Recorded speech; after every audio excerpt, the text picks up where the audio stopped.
تحياتي لكم. راكم تشوفوا هذا العسكري اللي راه في الصوره، هذا اسمه تقاقرة صادق الامين، ويسكن في ولايه تيسمسيلت.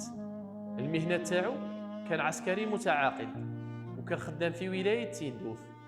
الا انه خونا صادق الامين بعد ما بلغ سن 20 سنه ابتلاه الله عز وجل بالمرض، عافانا الله واياكم. وبعد صراع مع المرض توفى والتحق برحمه الله عز وجل، وانتقل إلى الرفيق الأعلى وهو في عمر الزهور. لله ما أعطى ولله ما أخذ، وإنا لله وإنا إليه راجعون.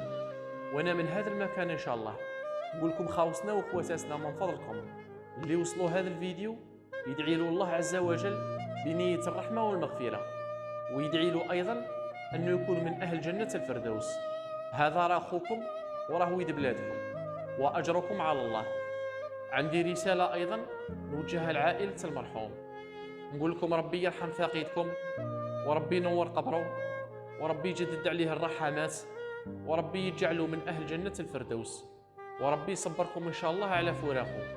اللهم آمين.